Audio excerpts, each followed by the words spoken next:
जय माता दी दोस्तों। वट सावित्री व्रत हर साल ज्येष्ठ महीने की अमावस्या तिथि को रखा जाता है। इस दिन सुहागिन महिलाएं अपने पति की लंबी आयु, स्वस्थ जीवन और सुख समृद्धि की कामना करती हैं। इस दिन विवाहित महिलाएं वट वृक्ष यानी बरगद के पेड़ की पूजा करती हैं।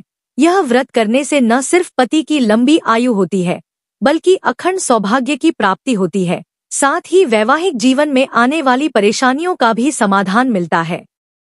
पौराणिक कथा के अनुसार वट यानी बरगद वृक्ष के नीचे ही सावित्री को अपने मृत पति सत्यवान के प्राण दोबारा वापस मिले थे।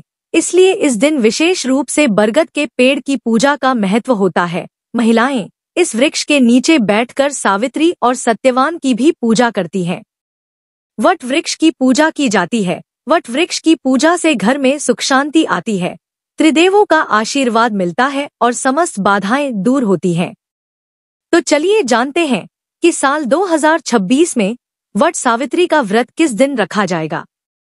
तो आपको बता दें कि इस साल ज्येष्ठ माह के कृष्ण पक्ष की अमावस्या तिथि की शुरुआत 16 मई 2026 की सुबह 5:11 पर होगी और अमावस्या तिथि की समाप्ति 17 मई 2026 की प्रातःकाल 1:30 पर हो जाएगी। तो उदया तिथि के अनुसार वट सावित्री का व्रत 16 मई 2026 दिन शनिवार को रखा जाएगा और इस दिन अभिजीत मुहूर्त सुबह 11:50 से लेकर दोपहर 12:45 तक रहेगा और इस दिन गोधूली मुहूर्त शाम 7:04 से लेकर शाम 7:27 तक रहेगा और इस दिन राहु काल सुबह 8:54 से लेकर सुबह 10:36 तक रहेगा। राहु काल अशुभ समय होता है, इस समय कोई भी शुभ काम ना करें।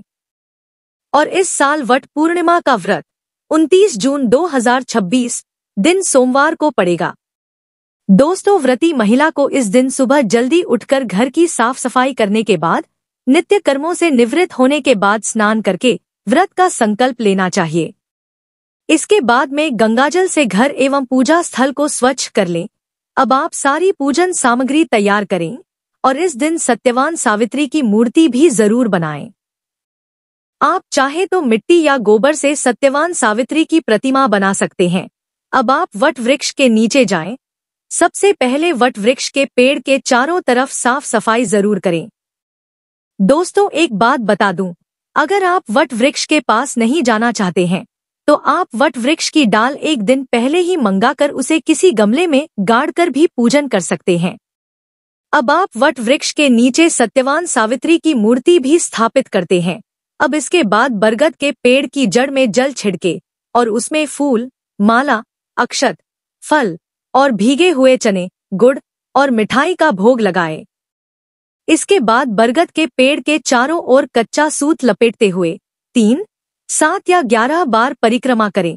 इसके बाद वट वृक्ष यानी बरगद के पत्तों की माला पहनकर वट सावित्री व्रत की कथा सुने या पढ़े और अब भीगे हुए चने का बायना निकालकर अपनी सास को भेंट देकर उनके पैर छूकर उनका आशीर्वाद ले।